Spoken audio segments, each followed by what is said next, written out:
Olá, amigos do LAC Concursos, estamos aqui para mais uma aula de Geografia com o professor Marcelo, começando agora com a ementa que o nosso coordenador, o professor Luiz Antônio, passou para a gente, pessoal da PM de São Paulo. A gente já encerrou aquela parte, vocês se lembram de geopolítica, de globalização, trabalhamos aquilo ali, agora nós vamos para Brasil. E a parte de Brasil, o professor Luiz pediu para a gente dar uma sequência. A nossa ementa começa com a parte física, que a gente chama de quadro físico ou quadro natural, certo? Então, relevo, clima, hidrografia, vegetação, é isso que a gente vai abordar primeiro, para depois ir para outra parte que envolve parte de humanas, economia, certo? Então, vamos começar, moçada, vamos trabalhar. Pessoal, olha só, o nosso tema é relevo, mas a gente vai começar por aqui, porque é o seguinte. Quando você estuda a constituição do planeta, você tem que estudar a estrutura geológica de cada parte da chamada litosfera terrestre, tá? Até se vocês me permitem, eu gosto de mostrar mesmo, né? Tá ok? Não vai cair, porque eu acredito que ele não vai cobrar, porque isso é uma parte mais de geral. Então, nós temos essa constituição aqui do planeta, né? Que é a divisão que o planeta tem em camadas. E vocês se lembram que a nossa é a camada mais externa, que é a crosta, certo? Também chamada de litosfera. Então, essa crosta, ela tem uma estrutura geológica definida, que é definida pelo tipo de rocha e pela formação do terreno. Aí é uma coisa que eu também não coloquei para vocês me perdoem, eu não coloquei porque não vai ser cobrado, eu acredito, nesse sentido, da definição. Mas é mais ou menos assim, moçada. Quando a gente trabalha a questão de rochas, a gente trabalha com 3 tipos básicos. Quais são?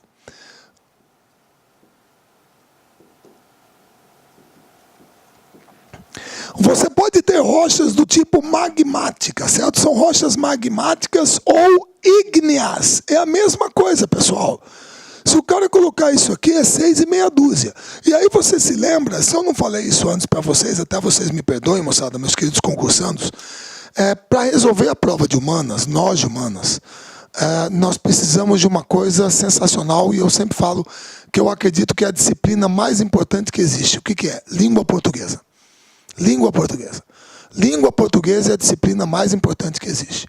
Se você tiver o domínio da língua portuguesa, se você tiver craque na língua portuguesa, interpretação de texto tranquilo, você resolve uma prova de humanas muito sossegado, muito mais sossegado, tá? Por exemplo, eu só vou falar o óbvio, mas é assim, moçada, tem que ser assim. Olha o nome da rocha, uma rocha magmática. Gente, é palavra primitiva derivada. Se você tomou uma pedrada, o que te acertou? Uma pedra. Um petroleiro transporta o quê? Petróleo. Um porteiro toma conta do quê? De uma porta. Uma rocha magmática veio da onde? Do magma. Magma, lava vulcânica, certo? Mas Marcelo, mas a lava, magma não é pastoso? Sim, mas se você resfriá-la ou resfriá-lo, certo? Beleza? O magma ou a lava, ela se solidifica. Então, uma rocha magmática é aquela que vem do magma resfriado. Pronto. Só que esse resfriamento pode acontecer em 2 ambientes. Quais são?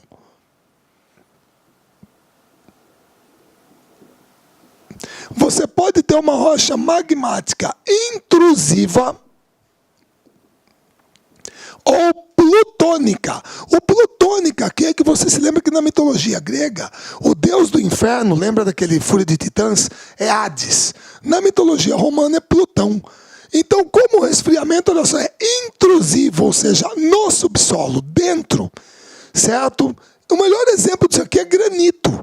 Então, a rocha magmática intrusiva, o resfriamento do magma ocorreu no subsolo, certo? Agora, uma rocha magmática extrusiva ou vulcânica é aquela, olha o prefixo, expulsar o jogador, extrair o dente, atividade extraclasse, fora. O resfriamento ocorreu na superfície. Aí você tem uma rocha magmática extrusiva ou vulcânica, cujo melhor exemplo, um dos melhores, é o basalto. Certo? Então você tem esse tipo de rocha magmática. Certo? Muito bem. Aí que pode ser intrusiva ou extrusiva, tá? Você pode ter também uma rocha sedimentar.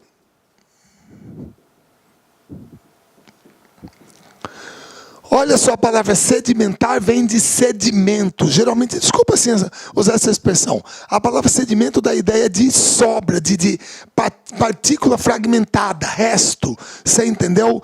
Então, uma rocha sedimentar, ela pode ser, por exemplo, química. Quando ela é formada por restos de um determinado composto químico. Por exemplo, cloreto de sódio, sal gema. Se você já pegou sal grosso para churrasco, não é uma pedrinha de sal. Então aquilo ali é uma rocha formada a partir do acúmulo de um determinado composto químico, cloreto de sódio, certo? Você pode ter uma rocha sedimentar detrítica, que é aquela formada por restos de outras rochas. Um exemplo sensacional é o arenito, que é o paredão aqui de Chapada dos Guimarães, perto daqui onde eu moro, Cuiabá. Aquele paredão é arenito, certo? São restos de outras rochas sedimentados. Entendeu? E, finalmente, você pode ter uma rocha sedimentar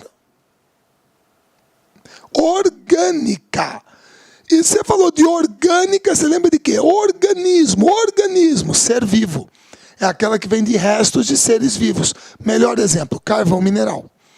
Tá? Então, a sedimentar pode ser de 3 tipos, química, detrítica e orgânica. Certo?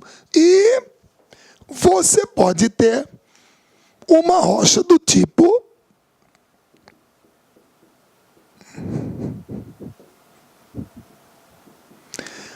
metamórfica.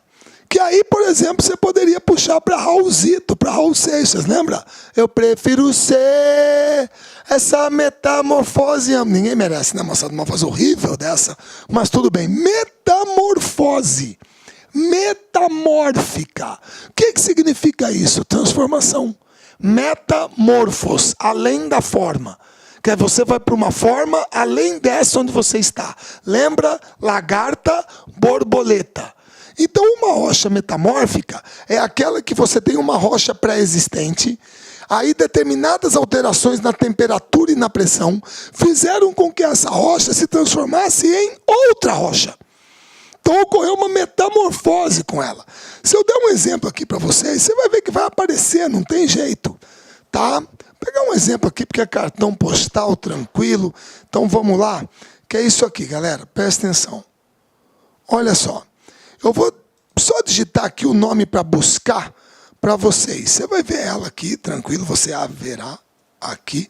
Gneiss é o nome dela. Olha ela aqui, ó. É uma rocha. Tá aqui, ó, Gneiss. Certo? Agora vamos ver se vai aparecer aqui. Tem que aparecer. Cadê? Olha lá ele lá. Olha ele aqui. Olha ele aqui. Certo? Olha ele aqui.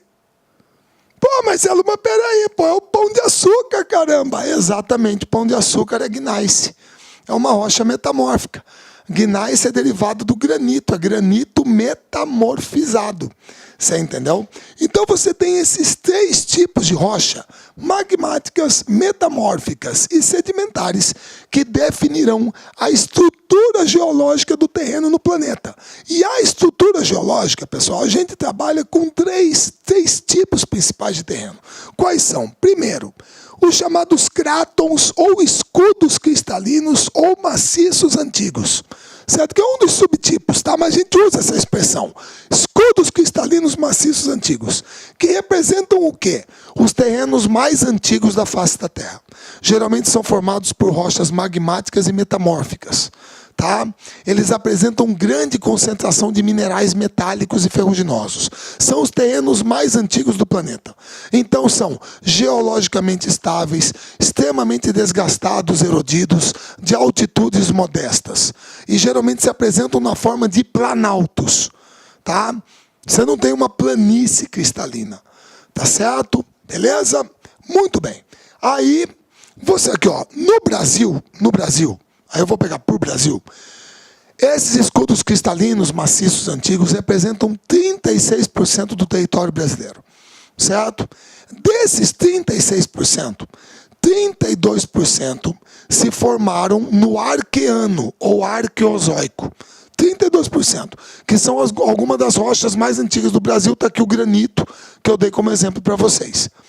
4% desses 36% se formaram no Proterozoico, aproximadamente 4%. Tá? Aqui é onde você encontra as principais jazidas de minerais metálicos e ferruginosos do Brasil. Ou seja, lá na frente, quando a gente for estudar em economia, se isso for abordado, eu vou olhar na ementa, a gente estudar quadrilátero ferrífero em Minas Gerais, Serra dos Carajás, maciço do Urucum, você entendeu? Onde você encontra minério de ferro, manganês, cobre, você entendeu? Geralmente são escudos cristalinos do Proterozoico, certo? Daí a importância econômica desses terrenos. No Brasil, a gente tem 3 escudos cristalinos principais, 3 crátons principais. O escudo das Guianas, o escudo do Brasil Central e o escudo Atlântico. Certo? Beleza? Que são esses 3 aqui, ó. Tá aqui, o escudo das Guianas, o escudo do Brasil Central e o escudo Atlântico. Então, para você, meu querido concursando de São Paulo, o mais importante é o Atlântico. Boa parte do território paulista está no escudo Atlântico. Certo? Tudo bem? Então aí você tem esse maciço antigo como parte da estrutura geológica do estado de São Paulo. Certo? Beleza? Todo mundo entendeu? Muito bem. Depois dos escudos cristalinos, nós temos as bacias sedimentares. Pessoal, a bacia sedimentar, o nome já fala, dá a ideia de sedimento. São camadas de sedimentos que se depositam no terreno, certo? São formadas, obviamente, por rochas sedimentares e cobrem aproximadamente 70% da superfície terrestre. Se nos escudos cristalinos você tem os minerais metálicos e ferruginosos, nas bacias sedimentares, a riqueza econômica são os combustíveis fósseis, ou seja, petróleo, carvão mineral, gás natural, você vai encontrar aqui. Ou então determinados tipos de rochas como calcário, você vai encontrar aqui, certo? Beleza? No Brasil, as bacias sedimentares representam 66% do território nacional, certo? 66%. Tá ok? Nos terrenos do período carbonífero da Era Paleozoica, você vai encontrar carvão mineral. Tá? Pra você ter uma ideia, vamos lá, por exemplo. Aí o futebol nos ajudará a matar essa charada. Certo? Não sou torcedor do time, mas com todo respeito aos nossos amigos catarinenses, vamos lá. Tá aqui o uniforme oficial do Criciúma, certo? Beleza? E aí você tá percebendo, meu querido, aqui, ó. Ó o patrocinador aqui. Carvão mineral. Isso significa, se você visita ali o sul de Santa Catarina, na verdade a bacia carbonífera brasileira vai de São Paulo até o Rio Grande do Sul. Mas as principais áreas de extração estão em Santa Catarina e Rio Grande do Sul. Então ali Criciúma, Lauro Miller, Siderópolis, você entendeu? Ali é parte da bacia carbonífera brasileira.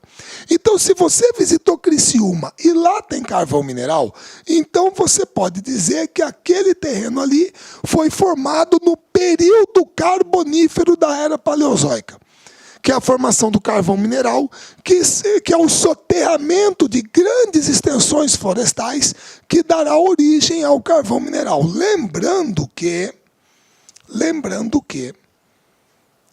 você terá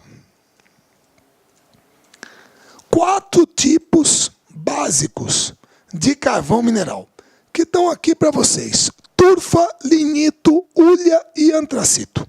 O que varia de um para o outro? Teor de carbono, umidade e poder calorífico. Do pior para o melhor. Certo? O antracito, teoricamente falando, ele é o melhor tipo de carvão. O problema é que ele é muito escasso.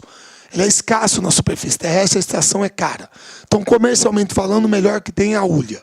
Vocês sabem muito bem que a produção brasileira é insuficiente para abastecer o mercado interno, o nosso carvão é de baixa qualidade. Então, nós temos que importar carvão mineral. Isso aqui é o que você encontra num terreno do período carbonífero da era paleozoica. É onde você encontra as grandes jazidas de carvão mineral. Certo? Beleza? Nas bacias sedimentares da era mesozoica, você encontra o petróleo. E nas bacias sedimentares da era cenozoica, você encontra as grandes planícies que você tem no planeta. Nós vamos falar de uma delas aqui, que é o Pantanal Mato Grossense. Tá certo? Aqui da minha região. Tá joia? Então, aqui você tem as principais bacias sedimentares brasileiras. Desculpa, eu só vou destacar aqui, que estão nessa tonalidade mais clara. Certo? Beleza? Ah, não, esse aqui já é o litoral, o cabeçudo, que é a plataforma continental. Tá? Então, aqui você tem algumas. Olá, meus amigos, minhas amigas, sou o professor Luiz Antônio de Carvalho, estou aqui para fazer um convite muito especial para você aí que está estudando nas nossas playlists do YouTube, aqui da Lá Concursos, professor top de linha aqui da Lá Concursos. Gostou do professor? Bacana, né? Então, olha só, nós aqui da Lá Concursos, nós fizemos aí algo muito especial, um curso muito especial para a PM de São Paulo. Nós estamos colocando uma super demonstração de videoaulas inteiras, atualizadas, completadas no YouTube. No total, nós disponibilizamos aí para o YouTube, né, 76 videoaulas inteiras, né? Inteiras, então são 10 de língua portuguesa, 10 de matemática, 10 de história, 10 de geografia, 5 de atualidade, 10 de informática, né? E nós temos aí mais 21 aulas aí de administração pública. No total, são 76 videoaulas, né? Então, você está gostando, você quer o material, eu faço um convite muito especial para você. Eu peço, por gentileza, né, que vocês acessem nosso site, laconcurso.com.br, né? Lá nós temos o curso, né? Esse curso completo, né? Tem essas 76 videoaulas, tem também, esse curso tem ao todo mais de 200 videoaulas, né, inteiras, e eu tenho certeza absoluta que se você vier estudar conosco, fazer um investimento de 10 parcelas de R$ 8,00, no total R$ 80,00, 120 dias de acesso, você vai ficar super competitivo, né? Inclusive com todo o material de apoio necessário. No YouTube não tem o material de apoio, né? Ah, professor, mas por que, professor, que eu deveria se matricular se tem um curso todo no YouTube? Calma, para lá, olha só. No YouTube são apenas 76 aulas, no site são mais de 200 videoaulas inteiras, completas, né? No site tem um material de apoio, no YouTube não tem um material de apoio, isso aí ajuda bastante. Inclusive o seguinte, olha só, somente videoaula não é suficiente, você tem que ter um plano, você tem uma estratégia. Então no site nós temos o nosso personal coach, né? O estudo em regime de metas. Aqui nós vamos controlar o seu desempenho, nós vamos comparar você com o seu demais colega, para os seus colegas, vamos ranquear você, para você ter uma métrica de estudos, tudo bem? Então, pessoal, sou o professor Luiz, convido vocês aí a acessar o site Lá Concurso, fazer investimento. Bacana? Fui, tchau.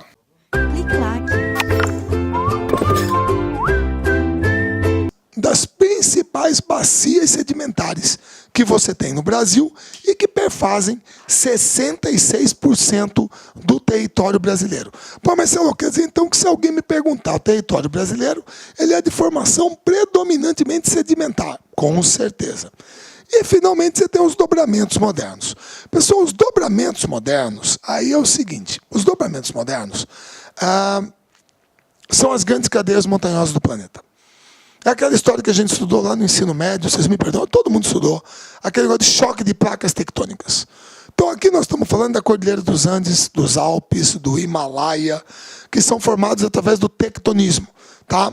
Então, com todo respeito, eu vou fazer isso aqui, não quero que você pense que isso é chato. A gente está explicando o que são os dobramentos modernos. São terrenos recentes, geologicamente instáveis, onde você pode ter vulcanismo ativo, abalos sísmicos de grande magnitude. Agora, se eu fizer um X em cima disso aqui, O que eu estou querendo dizer para todos os meus concursantes com isso aqui? O que eu estou querendo dizer? Marcelo está querendo dizer que esse é o tipo de estrutura geológica que não existe no Brasil. Existe na América do Sul, mas no Brasil não. Na América do Sul existe, não no Brasil. Certo? Então, se alguém colocar numa prova, certo? Num concurso, no seu concurso, porque dobramentos modernos, dobramentos recentes, dobramentos terciários, dobramentos cenozoicos no território brasileiro, você vai lá e marca o quê? Falso. Falso, não existe. É o tipo de estrutura geológica que não existe aqui. Certo? E que corresponde às mais altas cadeias do planeta, montanhosas do planeta, e a terrenos geologicamente instáveis. Certo? Muito bem. Aí você tem as formas de relevo. Vamos lá. Primeiro, montanhas. Pessoal, as montanhas correspondem às mais elevadas altitudes do planeta. Certo? Tá ok? Elas são formadas basicamente de 4 maneiras. Vulcânicas. Deixa eu dar um exemplo aqui para vocês, que é tranquilo. Tá? Vocês me perdoem, a turma até... Já falei para vocês, a turma, durante a aula de pesquisa, eu tenho a ferramenta à disposição, vou fazer o quê? Não vou mostrar? Certo? O ruim é quando eu era garoto e não tinha um professor para mostrar isso aqui para mim. Pô. Pessoal, essa aqui é uma vista muito bonita, tá? Nós estamos aqui no Equador, beleza?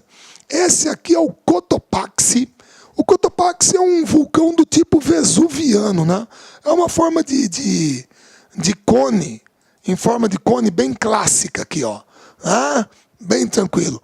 5.600 metros de altitude. 5.600. É complicado, entendeu? Isso aqui é uma montanha vulcânica. Tá ok? Beleza? Certo? Você pode ter uma montanha dobrada, que é a mais comum, Monte Everest, a Concagua, que é aquele formado pelo choque de placas tectônicas. Tá? Você pode ter uma montanha também erodida, certo? Que é aquela formada, por exemplo, a partir da erosão das áreas do entorno. Como, por exemplo, embora a turma não vá falar muito, né, que montanha, mas é uma elevação mais respeitável, tá? Beleza?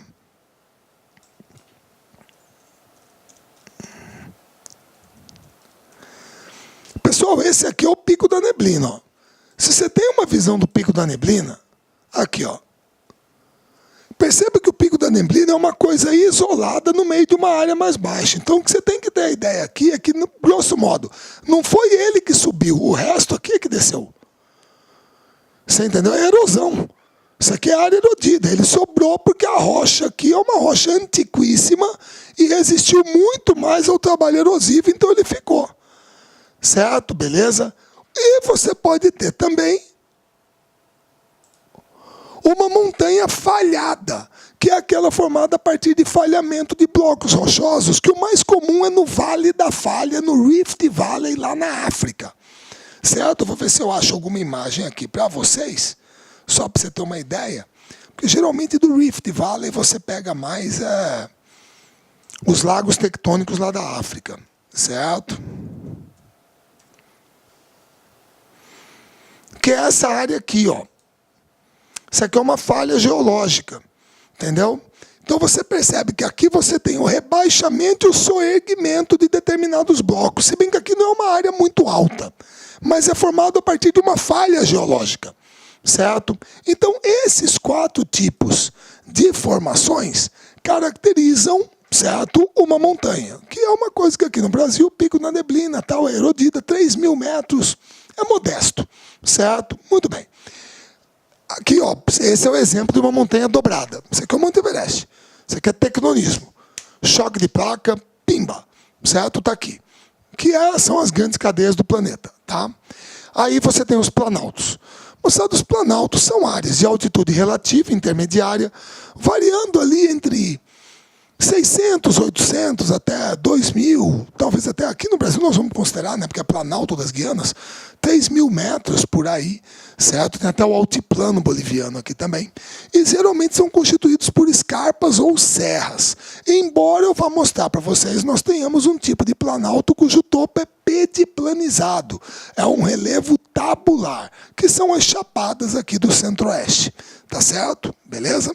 Geralmente os planaltos, claro, são mais altos que as planícies e as depressões. Então os planaltos são formas de relevo que estão em constante processo de erosão, de desgaste. Beleza? Tudo bem? Aqui no Brasil, a gente vai ter basicamente 3 tipos. Aqueles formados por rochas vulcânicas, aqueles formados por rochas metamórficas e magmáticas e os formados por rochas sedimentares. Então deixa eu mostrar para vocês que fica melhor. Isso aqui é um planalto vulcânico, certo? Se eu não me engano, esse cânion aqui, eu acho que o nome é Itambezinho, é lá no Rio Grande do Sul, tá? Isso aqui é o planalto meridional, é um planalto basáltico que você tem lá no sul do Brasil. Isso aqui é a rocha vulcânica, certo? Beleza? Isso aqui é um planalto cristalino de rochas magmáticas e metamórficas, que nem eu mostrei o Pão de Açúcar. Tá dentro disso aqui é o chamado domínio dos mares de morros, que aparece principalmente no sudeste brasileiro, aí em São Paulo. Serra do Mar, Serra da Mantiqueira, Serra da Cantareira, é isso aqui. E isso aqui é um planalto sedimentar que tem a ver comigo aqui em Cuiabá, certo? A 60 quilômetros daqui. É um planalto formado por arenito, são várias camadas de arenito, Furnas, Ponta Grossa, Botucatu, certo? E você percebe que o topo é plano, suavemente ondulado. Por isso que pode ser ocupado pela atividade agrícola aqui. Chapadas aqui, áreas aqui como os Parecis, os Guimarães, mais para dentro, né? Porque aqui na borda do Chapadão não é bom para agricultura, mas lá para dentro o solo é melhor. Então, cidades que surgiram no Brasil agora, muito famosas, como Sorriso, Lucas do Rio Verde, Nova Mutum, Primavera do Leste, que de grande produção agrícola, estão no topo do Planalto. Só que lá em cima o Planalto é plano, pediplanizado, é um relevo tabular. Então, isso aqui é um planalto sedimentar. Se você quiser, até só para comparação, perceba como que na foto a textura da rocha é diferente. A textura que eu digo assim, se você quiser comparar a coloração, perceba como que aqui predomina um cinza, certo? Aqui também, mais ou menos uma cor mais cinza, você entendeu? Quando você olha o paredão da Chapada dos Guimarães, parece que predomina mais um avermelhado, um laranja. Por quê? Porque a rocha é diferente. Então, se a rocha é diferente, a estrutura geológica é diferente. Certo? Beleza? Muito bem. Aí você tem as planícies. Gente, as planícies são as formas mais baixas de relevo, certo? As de menor altitude. São formadas basicamente por sedimentação. Sedimentação. Tá? Beleza? Quer dizer, tudo que é erosão, os planaltos aqui no Brasil, nas áreas mais altas, geralmente se acumula e se sedimenta numa planície, certo? Sendo que no Brasil, a gente tem as planícies basicamente em duas áreas muito claras, tá? Primeira delas, certo? Primeira delas, no litoral. No litoral você pode ter uma sedimentação marinha, certo? Ou então na foz de rios, geralmente em delta, se bem que o Brasil não tem muito delta, predomina a foz em estuário, tá? Mas isso aqui é uma planície litorânea, por exemplo, lá no Paraná, certo? Relevo plano. Ou então uma nossa aqui, como a planície do Pantanal Mato Grossense. Quando você pega essa foz, aqui não, aqui é a acumulação fluvial, aqui são os rios que sedimentam. Pessoal, eu sei que vai parecer, mas eu gosto, cara, porque até, não é que eu quero mostrar a minha terra, mas quem não é daqui, de repente vai achar meio estranho, para você entender o processo. Então, olha só, eu gosto de mostrar isso aqui, porque a pessoa quando vê, começa a ter bem claro a ideia da coisa, né? Porque isso aqui é uma coisa que qualquer pessoa que é de fora vê, mas estranha muito, tá? Certo? Então aqui é o seguinte. Daqui, tá a tela cheia. Vocês me perdoem, eu vou entrar aqui na frente. É que eu esqueci de pegar o controle.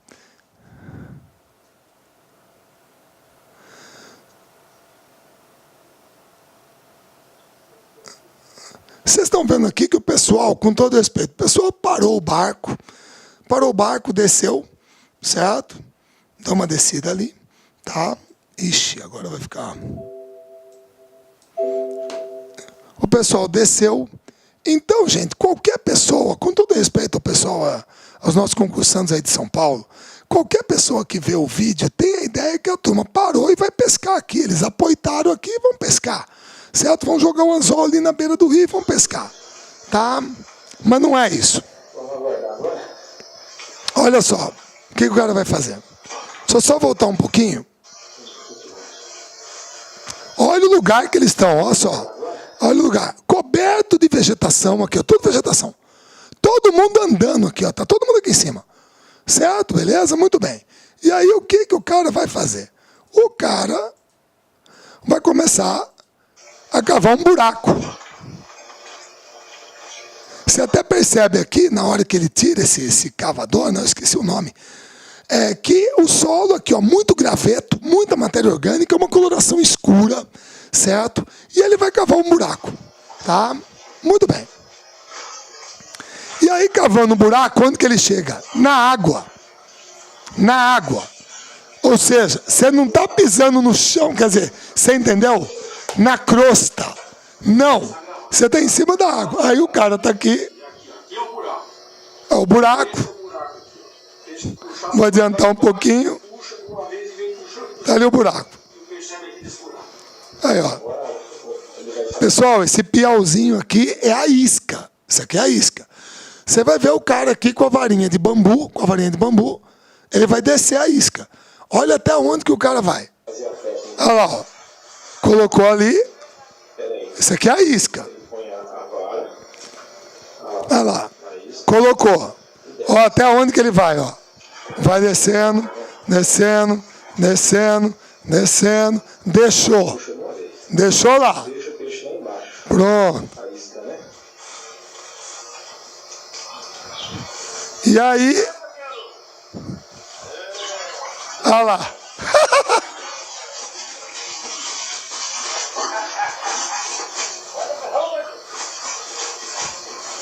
Olha o tamanho da caixara.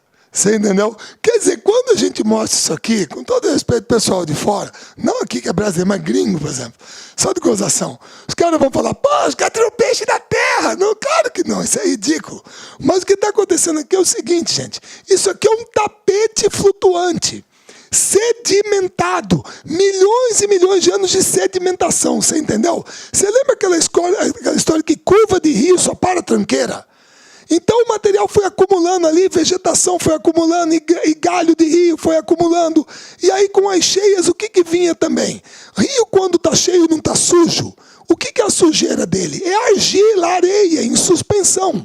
Agora quando chega no Pantanal, esse material decanta, vai decantando, vai sedimentando. Então você formou aqui um tapete de sedimento, certo? Que hoje o cara para o barco e anda em cima. E se você cavar um buraco, onde que você chega? Na água.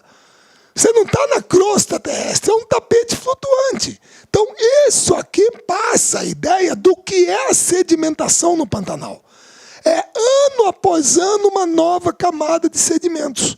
Certo? Por isso que toda planície, moçada, toda planície é uma formação do relevo sedimentar por excelência, uma bacia sedimentar. E aqui a acumulação de sedimentos é feita pelos rios da região pantaneira. Pessoal, tudo beleza? Aí eu queria mostrar o vídeo tranquilo para a turma entender sossegado. Certo? Muito bem. Aí você tem as depressões. Pessoal, as depressões aqui na classificação do relevo, eu vou mostrar para vocês uma coisa relativamente recente. Certo? Mas não que a turma não soubesse que existiam. Mas o problema é a delimitação da área delas. Tá ok? São áreas que apresentam altitudes mais baixas que algumas áreas do seu entorno. Porém, são áreas mais altas que as planícies. Eu aqui em Cuiabá, por exemplo, pessoal, com todo grosso modo, eu não quero ficar falando muito da minha região tal, não é que eu queira puxar a brasa para minha sardinha, mas é que eu tenho um exemplo para isso. Eu falei que 60 quilômetros aqui tem a Chapada dos Guimarães, que é um planalto, 800 metros de altitude. Aí de lá para cá você desce para Cuiabá. Então se Cuiabá está mais baixo que Chapada, Cuiabá está numa depressão. E mais baixo que Cuiabá, Você tem Poconé e Barão de Melgaço, 2 cidades daqui, que são do Pantanal Mato Grossense. Então, bem aqui nós temos uma escadinha típica que mostra as 3 formas de relevo. Chapada dos Guimarães, Planalto. Desce para Cuiabá, uma depressão. Desce mais um pouquinho, Pantanal Mato Grossense, planície. É uma escadinha, certo? Beleza? Agora, as depressões, elas podem ser de 2 tipos. Primeira, coloquei aqui para vocês, as depressões absolutas. E aí, eu coloquei um exemplo aqui para vocês. Esse aqui é o Mar Morto, moçada, Lago Asfaltite, tá? Hoje, 427 metros abaixo do nível do mar. Não é que ele está afundando mais, viu? A turma que está tirando muita água, então o nível dele está caindo. Esse branquinho aqui é sal. Você já ouviu falar que é o lugar mais salgado do mundo, tá? São 250 gramas de sal por litro d'água. Por isso que tem aquelas imagens lá que a turma entra lá, bota o pé para cima e lê jornal. Você não afunda, certo? Isso aqui é uma depressão absoluta. Está abaixo do nível do mar. Que nem a Holanda, você lembra? Países Baixos. Só que aí existe um outro tipo de depressão, que é a depressão relativa. O que é a depressão relativa? A depressão relativa é Cuiabá. Cuiabá é uma área mais baixa em relação a uma área mais alta próxima, que é a Chapada dos Guimarães. Porém, ambas acima do nível do mar. Então, se eu digo que uma depressão é relativa, significa que é uma área mais baixa em relação a uma área mais alta próxima. Certo? Marcelo, o Brasil tem depressão absoluta? Não. Não. Todas as depressões do território brasileiro são depressões relativas. Todas elas. Certo? Então você tem como exemplo, depressão absoluta, o Mar Morto. E aí vocês me perdoem de novo, é um exemplo. Eu botei minha terra. Essa aqui é uma foto tirada lá de Chapada, da parte onde fica Cuiabá. Tá aqui é uma área mais baixa. Então isso aqui é uma depressão relativa a esta área mais alta. Certo? Então são as formas de relevo que nós podemos ter. Aí, a gente vai para o relevo brasileiro. Pessoal, olha só. 99,5% do relevo brasileiro tem de 1.200 metros para baixo. Pessoal, pelo amor de Deus, é um relevo de modestas altitudes. O Brasil é um território predominantemente planáltico. Ele é. Olá, meus amigos, minhas amigas, sou o professor Luiz Antônio de Carvalho, estou aqui para fazer um convite muito especial para você aí que está estudando nas nossas playlists do YouTube aqui da Lá Concursos, professor top de linha aqui da Lá Concursos. Gostou do professor? Bacana, né? Então, olha só, nós aqui da Lá Concursos, nós fizemos aí algo muito especial, um curso muito especial para a PM de São Paulo. Nós estamos colocando uma super demonstração de videoaulas inteiras, atualizadas, completadas no YouTube. No total, nós disponibilizamos aí para o YouTube, né, 76 videoaulas inteiras, né? Inteiras. Então, são 10 de língua portuguesa, 10 de matemática, 10 de história, 10 de geografia, 5 de atualidades, 10 de informática, né? E nós temos aí mais 21 aulas aí de administração pública. No total, são 76 videoaulas, né? Então, você está gostando, você quer o material, eu faço um convite muito especial para você. Eu peço, por gentileza, né, que vocês acessem nosso site, laconcurso.com.br, né? Lá nós temos o curso, né? Esse curso completo, né?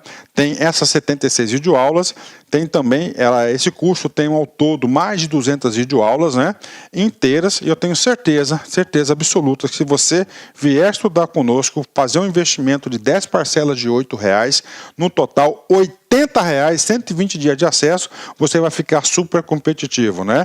Inclusive com todo o material de apoio necessário. No YouTube não tem o material de apoio, né? Ah, professor, mas por que, professor, que eu deveria se matricular se tem um curso todo no YouTube? Calma, para lá, olha só. No YouTube são apenas 76 aulas, no site são mais de 200 videoaulas inteiras, completas, né? No site tem um material de apoio, no YouTube não tem um material de apoio, isso aí ajuda bastante. Inclusive o seguinte, olha só, somente videoaula não é suficiente, você tem que ter um plano, você tem uma estratégia. Então no site nós temos o nosso personal coach, né? O estudo em regime de metas. Aqui nós vamos controlar o seu desempenho, nós vamos comparar você com o seu demais colega, para os seus colegas, vamos ranquear você para você ter uma métrica de estudos, tudo bem? Então, pessoal, sou o professor Luiz, convido vocês aí a acessarem o site lá, concurso, fazer investimento. Bacana? Fui, tchau.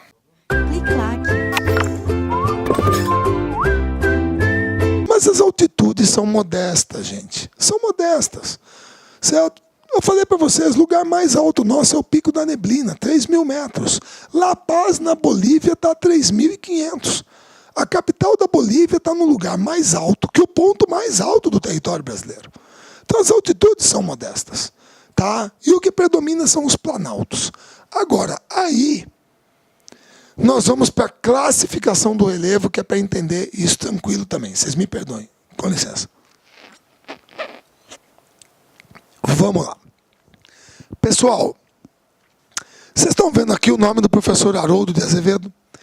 Essa classificação aqui é de 1949. É a primeira classificação do relevo brasileiro. Pessoal, veja bem. 1949, 4 anos depois do final da Segunda Guerra, não existia satélite, você não tinha GPS, você não tinha mapeamento por radar, quer dizer, as coisas, a tecnologia ainda estava engatinhando, certo? Então, muitas vezes o pessoal se pergunta, como então que o professor Haroldo de Azevedo conseguiu fazer essa classificação? Pessoal, provavelmente no olhômetro. Ah, mas para fazer no olhômetro ele tem que ter andado no território brasileiro inteiro. Provavelmente ele deve ter feito isso. Não tem outro jeito, pessoal. Perceba que a classificação dele, eu vou usar essa palavra, mas com todo respeito a esse maravilhoso trabalho, é uma classificação relativamente simples, que leva em consideração principalmente o critério da altimetria. Da altimetria. Certo? Perceba que na classificação dele só tem planalto e planície. E olha o tamanho das unidades de relevo. São muito grandes. Certo? São extensas. Então, percorrendo o território brasileiro, provavelmente onde ele viu a área mais... ali é um planalto. A área mais baixa é uma planície. São 8 nomes que você tem aqui. Planalto das Guianas, planície amazônica, Planalto Central, planície do Pantanal, planície costeira, Planalto Atlântico, Planalto Meridional e planície do Pampa. Pronto. Se você colocar assim, é até simples para decorar. Só 8 nomes, menos que um time de futebol. Certo? Beleza? É a primeira classificação do relevo brasileiro. Tá certo? Beleza? Muito bem. 9 anos depois, o professor Aziz Nassib Absaber, certo? Já falecido, certo? Há um ano atrás, acho que foi em 2014, 2013, ele procurou avançar nessa classificação. É 58, ainda não tem satélite, você ainda também não tem a coisa tecnológica, você entendeu? Tão intensa como você tem hoje. Então, o que ele procurou fazer? Ele procurou aprimorar a classificação do professor Haroldo de Azevedo, mas introduzindo as novas, como o estudo geológico, da estrutura geológica, fragmentando algumas unidades, certo? De repente, analisando a formação em paleoclimas passados, o que aconteceu no passado para resultar nessas unidades de relevo aqui. Tá joia? Muito bem. Perceba o seguinte, isso é muito legal, eu sempre falo para os meus alunos, principalmente em cursinho, porque é uma gurizada que não é tão amadurecida às vezes quanto os nossos concursandos aqui. Se tem uma coisa que o cara tem que ter na vida, em todos os momentos, certo? Mas que ele tem que ter em determinados, para ele refletir bem e tal, é a humildade, certo? Por quê?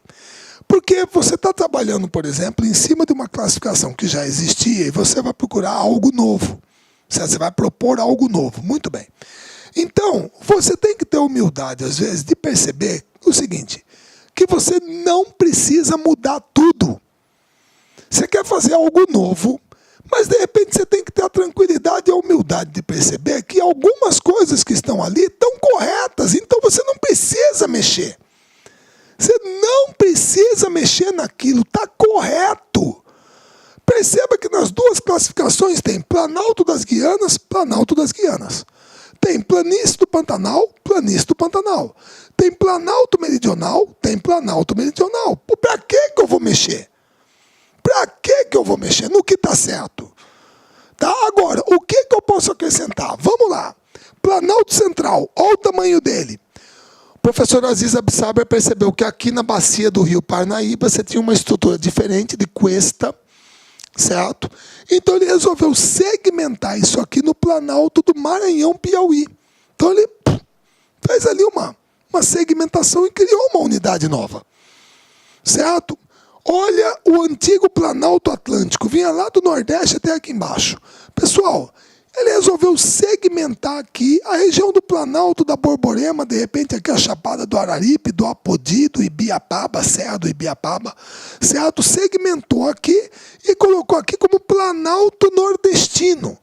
E aí daqui da Bahia para baixo, provavelmente aqui a Chapada Diamantina, vindo aqui para baixo, Serras e Planaltos do Leste e Sudeste. Ele mudou o nome, que antes era, Planalto Atlântico. Ele mudou.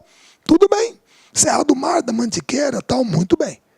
E aqui embaixo, o que o professor Haroldo de Azevedo chamava de Planície do Pampa, o professor Aziz Absaber percebeu que, na verdade, era um planalto cristalino extremamente rebaixado, que ele chamou de Planalto Uruguaio Sul Rio-Grandense, certo? Levando em consideração também os critérios de erosão e sedimentação para a definição das áreas.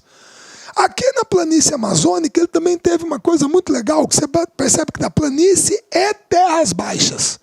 Por quê? Porque foi o professor Aziz Absaber que introduziu,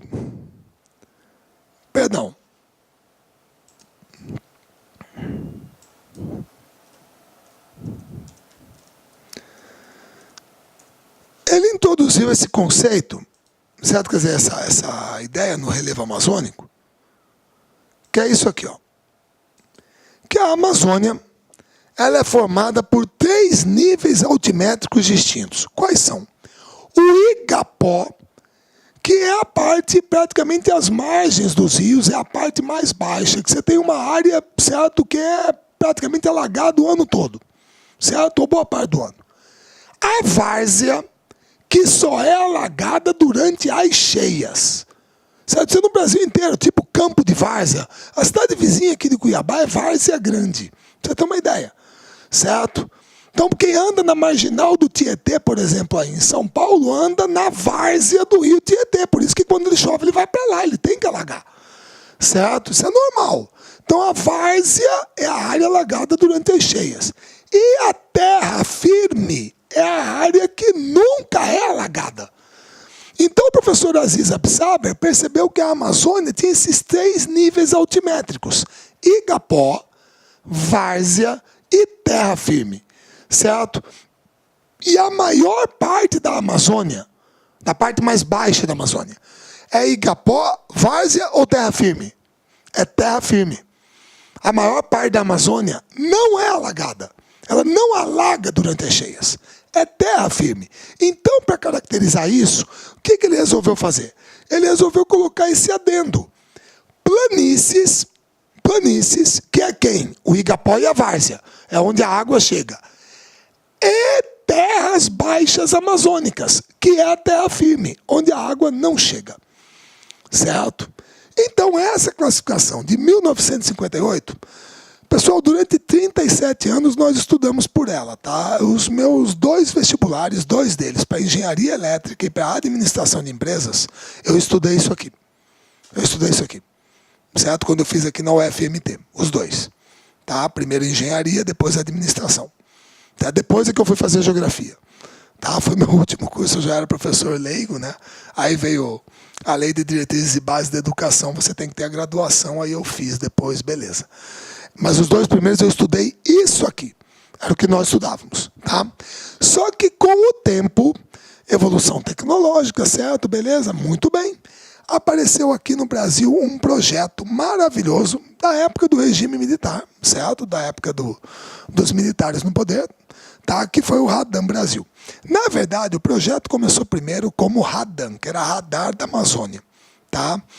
Cujo objetivo era mapear toda a região amazônica. Isso aí é uma coisa estratégica, claro, da cabeça militar.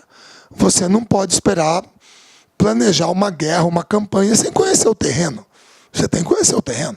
Então você tem que mapeá-lo, certo? E aí você já tinha o recurso tecnológico, que é um equipamento de radar embarcado num avião, e aí você, sobrevoando o terreno, o radar vai fazer o mapeamento. E, obviamente, a reflexão das ondas vai te dar o perfil do terreno lá embaixo. Certo? Então, ajuda a melhorar. A imagem de satélite não funciona. Porque a imagem de satélite não te dá ideia de altimetria. A onda de radar dá. Certo? Só que aí alguém teve uma brilhante ideia. Alguém falou assim, escuta, a Amazônia já não é quase metade do Brasil? É. Então, por que a gente já não mapeia o Brasil inteiro? A mapear o Brasil inteiro. Então, o que era para ser o Radan, virou o Radan Brasil. E isso aqui foi feito durante o regime militar, durante a ditadura militar. Muito bem. Pessoal, durou 15 anos. De 1970 até 1985.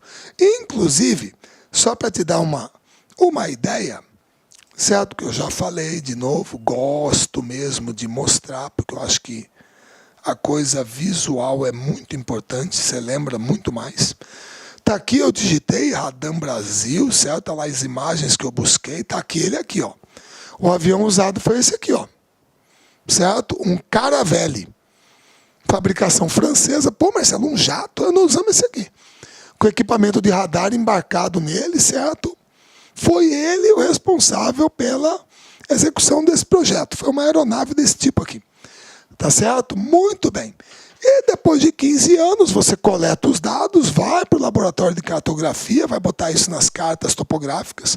Hoje você tem o Brasil inteiro mapeado com curva de nível de 10 em 10 metros, tem localização de tudo, todo o território brasileiro. E aí o professor Jurandir Luciano Sanches Ross, da USP, certo? Veio com a nova proposta de classificação do relevo brasileiro, certo? De 1995, tá? Beleza? O critério foi associar informações sobre o processo de erosão e sedimentação a aspectos de altitudes e climas passados, paleoclimas. E saiu essa classificação aqui. Perceba, moçada, que aqui sim, aqui é uma diferença radical. Você lembra que a palavra radical vem do latim radix, significa raiz, né? Então, quando você vai na raiz do problema, muitas vezes está sendo radical. Então, aqui, moçada, olha a diferença que você tem. É brutal. Olha como que você tem um detalhamento muito maior do relevo. Essa classificação deu um detalhamento muito maior. Ela aumentou o número de unidades, introduziu as depressões na classificação, certo? As depressões vieram para a classificação. Tá? Você permite uma avaliação muito melhor de possíveis impactos ambientais em determinadas áreas do terreno, certo? Permite a você planejar um aproveitamento econômico mais adequado do terreno também. Por exemplo, de repente, antigamente, quando alguém chegava lá para os gaúchos, paranaenses, falava assim, escuta, vamos para Mato Grosso, vamos plantar soja lá. De repente, muita gente falava, eu não, lá é Planalto Central, o que eu vou plantar soja num Planalto? Pô, você está maluco? Pessoal, depois que o Radan Brasil passou por aqui, certo? Não estou dizendo antes, o pessoal já estava vindo, mas foi aí que a turma descobriu que o Planalto, o topo é plano, suavemente ondulado, dá para mecanizar. Muita gente fala que o Planalto dos Parecis aqui, ó, Chapada e Planalto dos Parecis, é a maior extensão de terras planálticas agricultáveis do mundo, ou uma das, certo? Beleza? Então, antes, poxa, com o detalhamento do terreno do Radan Brasil, você pode constatar isso. Antes era uma coisa que ficava meio vaga, certo? Então, ajudou muito isso aqui. Beleza? Essa nova proposta de classificação. Marcelo, mas espera aí, quantas unidades de relevo você tem aqui? Bom, Você tem os planaltos, certo? Os tipos são os planaltos, tá? Que podem ser cristalinos ou sedimentares, geralmente a partir de 300, 400 metros, certo? As depressões, que são áreas mais planas que os planaltos, com inclinação suave e resultado de longo processo erosivo, e as planícies, que são superfícies planas sedimentares, certo? Pessoal, aqui você tem 28 unidades do relevo. Certo? 28. Marcelo, você tá maluco? Eu não vou decorar 28 nomes. Você não vai decorar? Eu não, nem eu. Você acha que eu sei os 28 aqui de cabeça? Assim, pelo número. Se você me apontar aqui, então eu vou sabendo aqui quem é quem. Certo? Aqui, ó, Planaltos e Chapadas da Bacia do Parnaíba. Esse aqui eu sei, mas eu não sei se é o número 2 de cabeça ou 3, sei lá. Certo? Você tem a noção. Certo? Mas tudo que você está vendo aqui em vermelho são os planaltos. Tudo que está em laranja são as depressões. E tudo que está em amarelo são as planícies. Você entendeu? Então, só para pegar de novo aquele caso da Amazônia, olha como que era a planície amazônica na classificação antiga. Olha só o tamanho dela. Olha só. Agora, olha o que virou ela. É esse filetinho amarelo. Isso significa, moçada, que esse filetinho amarelo é aquele Igapó e Várzea que eu falei para vocês. É onde a água chega. É a área que fica alagada na cheia. Até aqui a água chega. É a planície. O laranja aqui é a terra firme. Na verdade, ele é uma depressão. Beleza? Então, a maior parte da Amazônia, o relevo predominante na Amazônia, qual é? É de depressão. Certo? Beleza? Então, essa classificação é muito mais detalhada, certo? Ela já teve uso de tecnologia e permitiu essa, vamos dizer assim, essa exposição mais precisa do perfil do território brasileiro. Agora aí eu tenho que falar para a turma. Meu concursando de São Paulo, se você for questionado sobre o relevo brasileiro, especificamente quanto ao seu estado, você trabalhará com 3 unidades de relevo principais. 3. Mas são só 3? 3. Grosso modo, 3. Quais são? Primeira delas. Pessoal, esse número 7 aqui são as serras e planaltos do leste e sudeste. Certo? Pessoal, isso aqui é a Serra do Mar, a Serra da Mantiqueira, a Serra da Cantareira. Isso aqui é aquele negócio quando você está em Ubatuba e olha para trás, é aquela serrona lá. Você está no Guarujá, estou descendo de São Paulo para o Guarujá. É isso aqui. É a Serra do Mar. Grosso modo, Mantiqueira. Você entendeu? É uma forma de relevo que está aqui presente no litoral paulista, mais voltada para o litoral. Quando você sai dela e vai para o interior, você vai pegar esta unidade aqui, número 21, que é a depressão periférica da borda leste da bacia do Paraná. Cristo, Maria José, Marcelo, que nome que é esse? Deixa eu explicar. Uma depressão periférica é uma depressão que se encontra numa zona de contato entre um escudo cristalino e uma bacia sedimentar. Marcelo, explica de novo. Vou explicar. Esse número 7 que eu falei aqui, a Serra do Mar, a Serra da Mantiqueira, isso aqui é um escudo cristalino. É um planalto antigo. Rochas magmáticas e metamórficas. Aqui para dentro, moçada, onde fica Marília, Presidente Prudente, Araçatuba, você entendeu? Aqui para a fronteira com Mato Grosso do Sul, lá para o Rio Paraná, são os planaltos e chapadas da bacia do Paraná. Isso aqui é um planalto sedimentar. Aqui você tem rochas arenito-basálticas. É nessa área da bacia do Paraná, para o oeste paulista, que você se lembra que o italiano falou a coisa certa. Quando o italiano chegou lá, ele olhou e falou assim: Mamma mia, ma che cosa più bella, una terra rossa. Aí todo mundo falou: o que o italiano falou? Ele falou que a terra é vermelha, rossa, certo? É que nem o Milan. O Milan é um time rossonero, vermelho e preto, certo? Só que a turma falou: não, aqui não é Itália, aqui é Brasil, vamos aportuguesar esse negócio. O que fizeram? Botaram um X. Aí terra rossa virou o quê? Terra roxa, que todo mundo sabe que é vermelha. Ela é vermelha, mas nós chamamos de terra roxa, que é aqui na bacia do Paraná. É um solo vulcânico originário do basalto, extremamente fértil. Então aqui você tem um planalto sedimentar, formado pela sedimentação e pela intemperização dessa rocha aqui. Então você tem aqui um planalto sedimentar no oeste paulista e aqui para o litoral um planalto cristalino. Bem no meio, você toma como referência a cidade de Botucatu, onde você tem um relevo de cuesta. É uma depressão. É uma área mais baixa que fica entre os dois planaltos. É uma área mais baixa que fica entre os dois planaltos. Só que, como um planalto é cristalino e o outro é sedimentar, nós dizemos que o tipo de depressão que fica entre essas duas formas de relevo é uma depressão periférica. Porque ela está localizada entre dois tipos de estruturas geológicas diferentes. Uma cristalina e outra sedimentar. Então, se você for analisar o relevo de São Paulo no sentido litoral interior, o que você tem? Litoral, serras e planaltos do leste e sudeste. Depois, depressão periférica da borda leste da bacia do Paraná. E depois, planaltos e chapadas da bacia do Paraná. São as 3 grandes unidades de relevo de São Paulo. Beleza?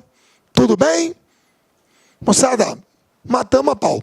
Falamos do relevo do Brasil e no finalzinho eu procurei aprofundar, porque são essas 3 unidades principais que você vai encontrar no relevo paulista. Tá ok? Moçada, ficamos por aqui. Daremos continuidade com a geografia física, quadro natural. Vejo vocês numa próxima aula. Um grande abraço. Olá, meus amigos, minhas amigas. Sou o professor Luiz Antônio de Carvalho. Estou aqui para fazer um convite muito especial para você aí que está estudando nas nossas playlists do YouTube, aqui da Lá Concursos. Professor top de linha aqui da Lá Concursos. Gostou do professor? Bacana, né? Então, olha só, nós aqui da Lá Concursos, nós fizemos aí algo muito especial, um curso muito especial para a PM de São Paulo. Nós estamos colocando uma super demonstração de videoaulas inteiras, atualizadas, completadas no YouTube. No total, nós disponibilizamos aí para o YouTube, né, 76 videoaulas inteiras, né? Inteiras, então são 10 de língua portuguesa, 10 de matemática, 10 de história, 10 de geografia, 5 de atualidade, 10 de informática, né?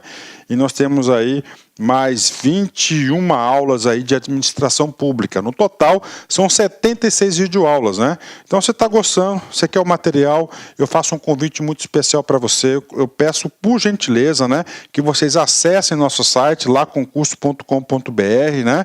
Lá nós temos o curso, né? Esse curso completo, né? Tem essas 76 videoaulas, tem também, esse curso tem ao todo mais de 200 videoaulas, né, inteiras, e eu tenho certeza absoluta que se você vier estudar conosco, fazer um investimento de 10 parcelas de R$ 8,00, no total R$ 80,00, 120 dias de acesso, você vai ficar super competitivo, né? Inclusive com todo o material de apoio necessário. No YouTube não tem o material de apoio, né? Ah, professor, mas por que, professor, que eu deveria se matricular se tem um curso todo no YouTube? Calma, para lá, olha só. No YouTube são apenas 76 aulas, no site são mais de 200 videoaulas inteiras, completas, né? No site tem um material de apoio, no YouTube não tem um material de apoio, isso aí ajuda bastante. Inclusive o seguinte, olha só, somente videoaula não é suficiente, você tem que ter um plano, você tem uma estratégia. Então no site nós temos o nosso personal coach, né? O estudo em regime de metas. Aqui nós vamos controlar o seu desempenho, nós vamos comparar você com o seu demais colega, para os seus colegas, vamos ranquear você, para você ter uma métrica de estudos, tudo bem? Então, pessoal, sou o professor Luiz, convido vocês aí a acessar o site Lá Concurso, fazer investimento bacana. Fui, tchau.